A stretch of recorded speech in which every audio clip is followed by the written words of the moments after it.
C'est parti, Alban me dit que c'est parti. Nous revoilà toutes les trois sur le pôle vestiaire Frenchy. Donc à droite, vous avez M comme Marie. Enfin Marie, hein, on va être plus simple.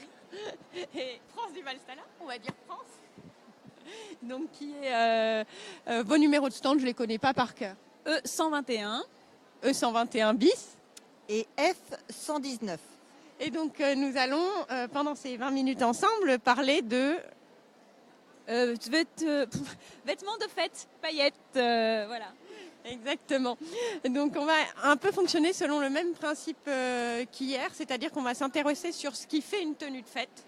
Et je pense que là, l'approche de France et l'approche de Marie, ça ne sera pas les mêmes, mais Artesane vous réconciliera, bien entendu. Donc pour toi, c'est quoi une tenue de fête, Marie ? Une tenue de fête, une tenue, on va dire, un peu plus habillée ou un peu plus chic que d'habitude. On peut aller vers des détails glitter, peut-être... Quoique non, je porte la paillette quand même assez facilement toute la journée.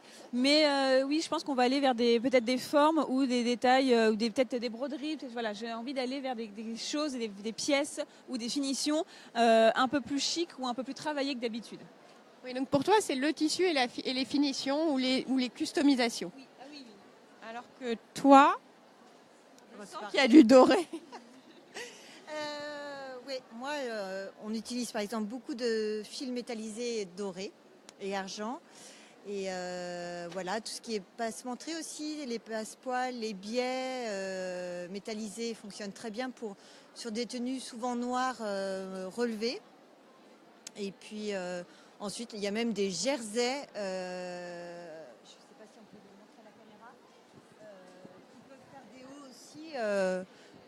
Parfait pour des tenues de fête. Oui, mais du coup, est-ce que tu irais vers des coupes et vers des formes plus travaillées ou est-ce que tu resterais sur des formes simples que tu rehausserais avec justement des passepoils, avec des petits galons ?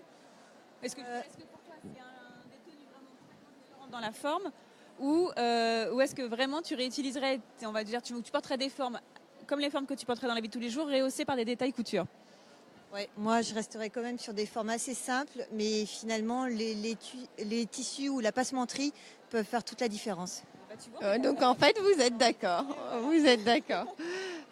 Du coup, on va être toutes les trois d'accord parce que chez Artesane, nous, ce qui va nous intéresser, c'est essentiellement les finitions. Donc les textiles qu'on va choisir et les finitions ou les personnalisations qu'on va leur apporter.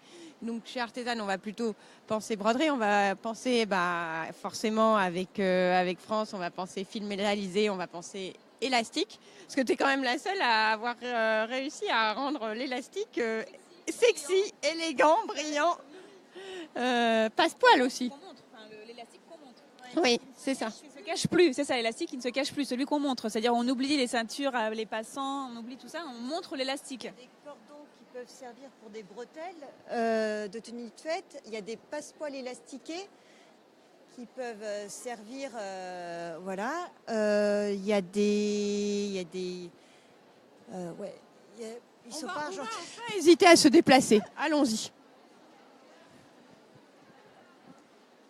Et est-ce que souvent les gens demandent à quoi ça sert ? Après, tu nous diras comment tu les utilises, toi. Du coup, par exemple, sur une petite jupe noire toute simple, on peut le rehausser à la ceinture et ça peut tout de suite donner un côté fête.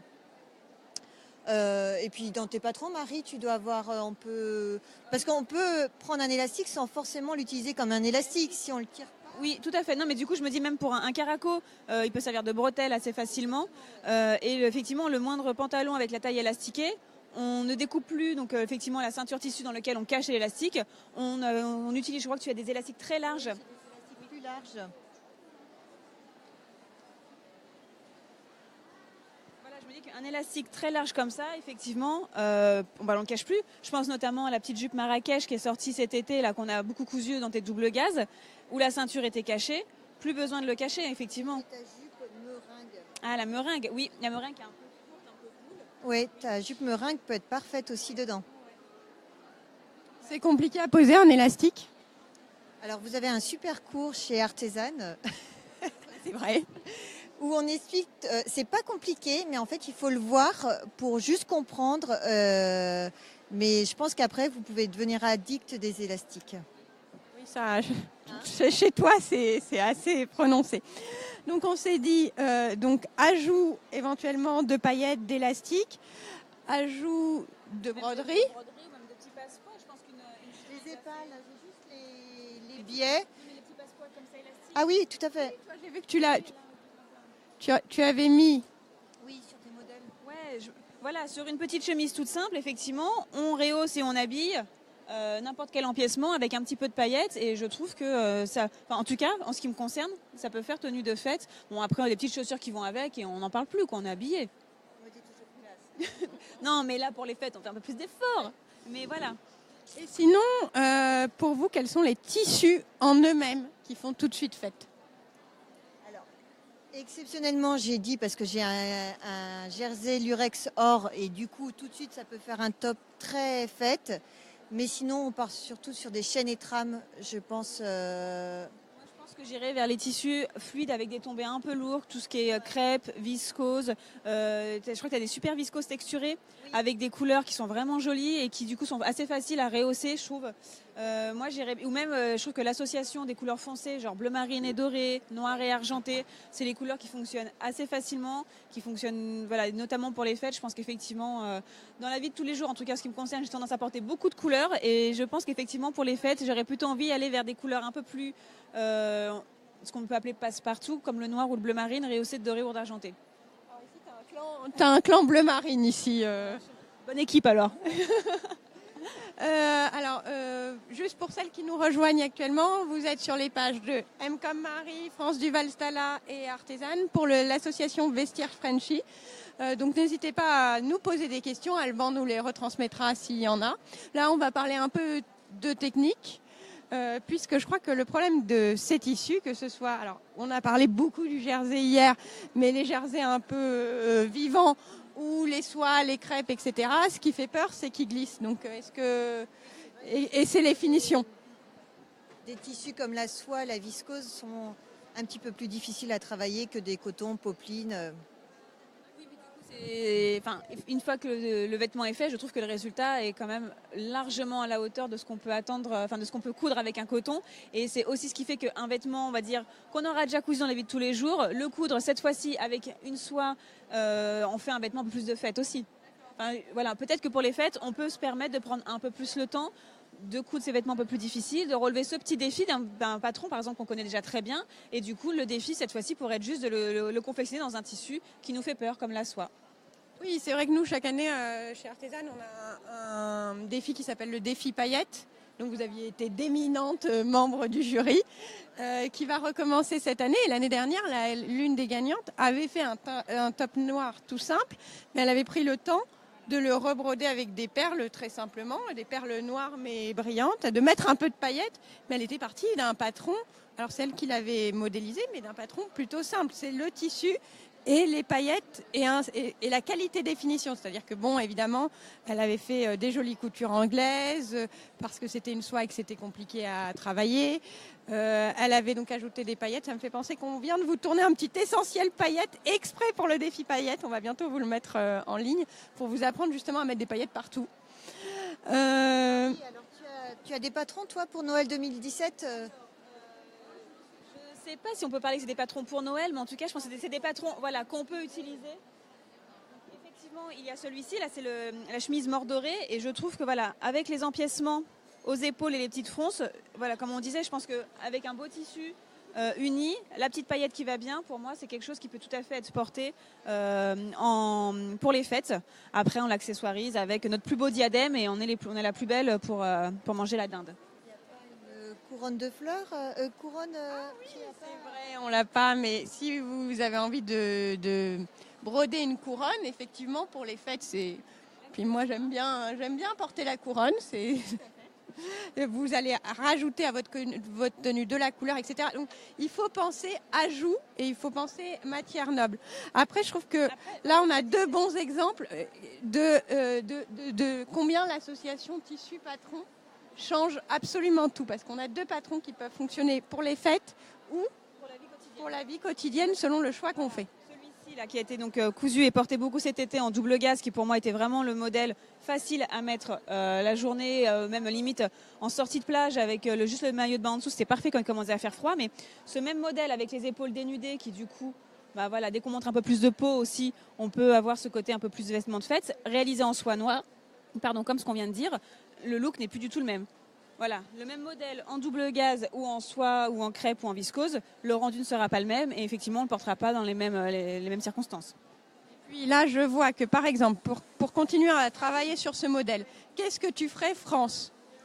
Mais oui, je ferai un point zigzag très serré et je passerai 2 fois pour donner justement sur un tissu uni ce petit plus qui rendra la tenue plus festive.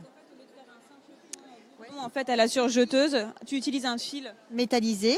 Il y a un petit cours chez Artisan aussi. Oui, un essentiel qui est animé par Valérie, qui est très occupée derrière avec les tissus. Et voilà, et en fait, ça change toute la tenue. Non, mais soit enfin, noir, bleu marine, je pense que ça fonctionne assez bien. Même, je me dis qu'une belle soie vert foncé avec un rehaussé de doré ou d'argenté peut aussi tout à fait fonctionner. Le vert est très tendance cet hiver. Même le Bordeaux. Voilà, complètement, ouais.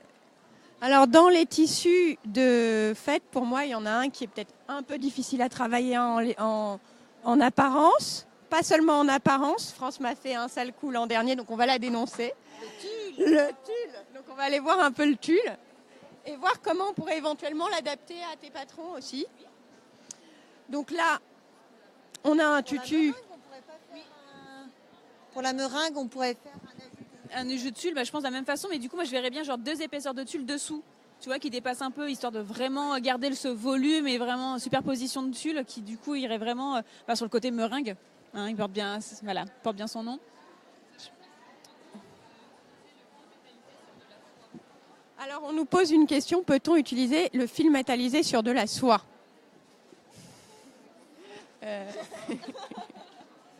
T'as jamais fait le test? Moi, j'ai fait le test et ça marche. C'est vrai que d'habitude, fil de soie, on préfère utiliser un fil de soie ou un fil de polyester. Mais celui-là est très fin quand même, hein, le fil. Alors, il faut utiliser cette marque-là. Je sais que France y tient beaucoup, mais j'ai compris pourquoi. Mettler. Et oui, tous les fils métallisés ne marchent pas en machine à coudre. Donc celui-ci, vous pouvez le mettre dans la canette et en haut. Et en principe, il n'y a aucun souci.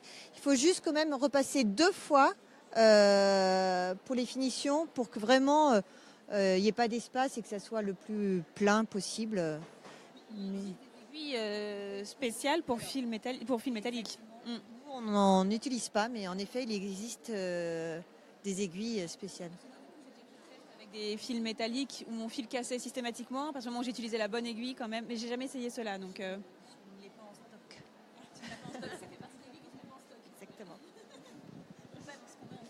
Exactement. Donc, par exemple, en adulte, vous pourriez vous faire une meringue. Alors, la question du tulle, c'est comment on épingle. Ça peut être un peu galère. N'hésitez pas à utiliser des petites pinces. Alors, on appelle, je vais donner une marque. Il y en a 15 000, mais des petites pinces Clover pour, Prodige, pour assembler toutes vos épaisseurs. Parce que le but, c'est de les tenir ensemble et les épingles ne tiennent pas. Je vous explique tout ça dans le cours Tissu qui fâche, où France m'avait gentiment offert un tulle qui non seulement fonctionnait comme du tulle, mais en plus c'était un tulle viscose. Donc on peut multiplier les difficultés. Un tulle viscose, qu'est-ce qu'on avait comme difficulté? On avait la difficulté de gérer le tulle, le fait de piquer dans du tulle. N'hésitez pas à mettre un papier de soie en dessous du tulle. Mais aussi, évidemment, il s'enfuyait entre mes doigts, encore plus qu'une viscose normale, parce que il était très très fin. Le tulle, ça se stabilise aussi si besoin. Donc n'hésitez pas, on ressort le coup de la bombe de Fabulon, ou alors on prend sa maïzena. Je donne la recette dans le cours, je crois, mais vous prenez votre maïzena et des proportions au maïzena, vous trempez votre tulle, il ne bouge plus, il est bien là sur la table, et puis ensuite vous rincez. Vous pouvez le couper sans problème. Donc ça, c'était pour le tulle. Et vous le terminez, évidemment. C'est tellement plus joli de terminer comme ça qu'avec un bord franc. Parce qu'on nous demande aussi souvent comment terminer du tulle. On ne fait pas d'ourlet. souci parce que sinon il s'effiloche beaucoup. Donc ouais, tout ce qui est de finir le tulle en bord franc, c'est un peu traite, ça file les collants aussi. Hein. Oui. Ah oui. Tes tulles sont agressifs, toi. Ah mais très. D'ailleurs, j'ai arrêté de mettre des collants depuis. Non mais d'où la nécessité aussi de finir, même si c'est du tulle, voilà, pour éviter que le collant soit filé. Non mais en plus c'est hyper mignon. Et là, ce que j'aime bien, c'est qu'avec le fil métallique, en fait, je trouve qu'on garde encore plus le volume du tulle. Ça le tient un peu. Et du coup, on est encore plus dans cette volonté de fête et. Oui, alors l'une des questions qu'on peut se poser, c'est comment on joue avec les épaisseurs de tulle. Ah oui, parce que là, on n'a qu'une laisse de chaque tissu, mais on a une doublure, donc pas de souci. Après, si vous êtes courageuse, en effet, vous n'avez pas besoin de doublure, mais alors il faut beaucoup, beaucoup, beaucoup d'épaisseur de tulle. Hein, celle qui avait suivi l'atelier, les nombreux ateliers qu'on avait pu réaliser avec France l'an dernier pour faire des tutus. Sachez que France nous avait demandé de préfroncer combien de mètres ? Vous aviez 40 mètres, je crois, vous aviez froncé. Nous avions froncé 40 mètres de tulle. Mais le résultat, on peut Ah oui. On a un résultat un peu à la Sex and the City, à la Carrie Bradshaw. Bah voilà. Voilà, donc encore un moyen d'avoir. Le marine, le tulle. Donc vous voyez que la doublure, donc là c'est juste une. Aussi, les coutures, elles sont faites au fil métallisé aussi. Voilà, donc du coup c'est vraiment des petites touches. Le fil métallisé dans l'aiguille et dans la canette, un fil blanc. Oui, parce qu'on n'avait pas besoin de. Oui, non mais du coup c'est intéressant de penser aussi qu'on n'est pas obligé de mettre la même couleur de fil en canette et en fil supérieur. Faut pas hésiter à jouer aussi sur ce côté un peu recto verso. Ça gratte moins aussi. Oui, oui.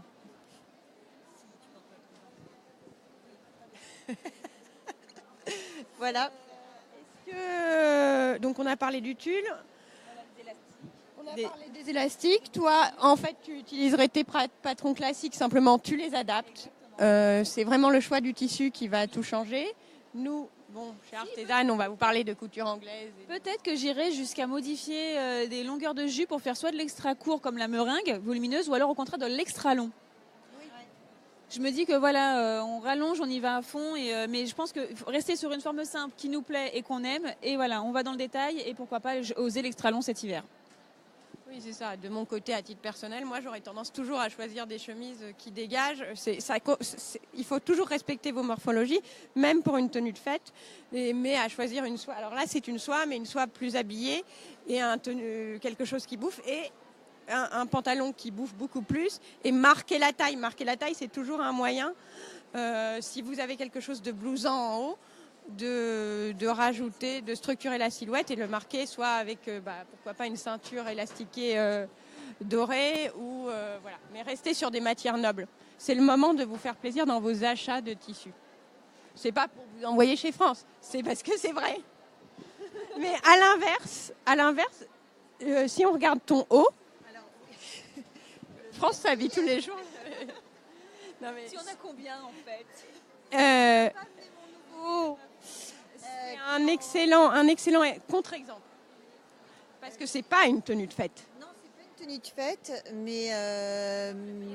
mais ouais, la paillette fonctionne très bien. En fait, je pense qu'il fonctionne bien parce qu'on est sur un tencel un peu bleu jean. Le micro, je crois qu'il fonctionne très bien parce qu'en fait c'est sur un tencel bleu jean et le jean n'est quand même pas le tissu connoté fête.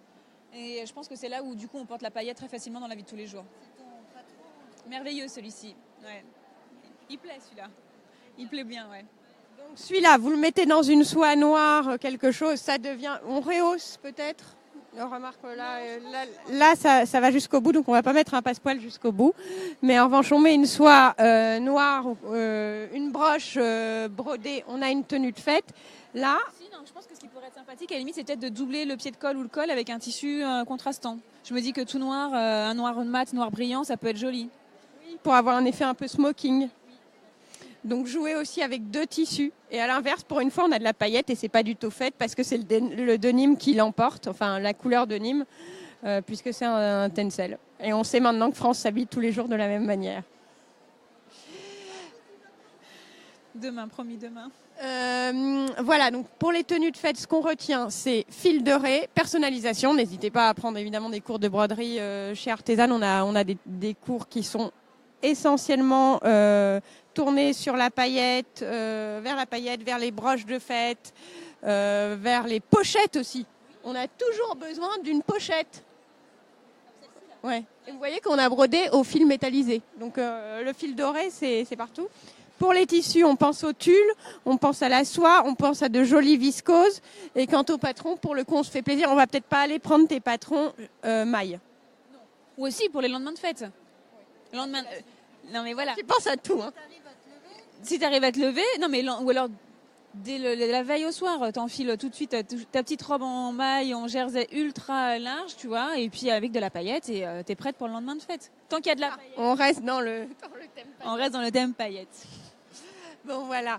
Demain, on vous retrouve encore une fois. Peut-être que France sera habillée différemment. Oui. On vous retrouve pour parler essentiellement d'habiller toute la famille. Donc bébé. C'était prévu samedi, on a inversé. Bébé, enfant et homme. Donc là aussi, il y a des choix textiles et des choix de patrons qui sont différents des associations. Et des techniques, puisque on ne coupe pas pour un enfant et un bébé comme on coupe pour un adulte. Donc on vous parlera de ça demain. Et en attendant, vous pouvez venir nous retrouver. On va répéter nos numéros de stand. F119. E121. Et E121 bis. Je suis le bis. C'est ça, tu me faisais douter. E120 bis. Moi, c'est E121 et toi, c'est E120, comme le colorant.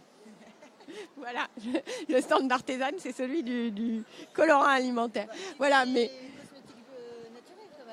oui, exactement. Et puis surtout, vous pouvez nous repérer avec un grand panneau dans le salon marqué Vestiaire Frenchy. On est tout au bout de l'autoroute verte. Venez nous voir toutes les trois. Donc le marquage au sol, c'est la Grande Allée. Vous suivez, vous venez nous voir. Vous pouvez acheter des patrons, des cours, du tissu. On vous habille des pieds à la tête et on vous accompagne pour vous habiller. Voilà, et on vous prépare pour les fêtes. Donc à demain et à tout de suite pour nous trois. Mais à demain, n'hésitez pas à nous poser vos questions ou à préparer des questions pour demain, pour les tenues de famille.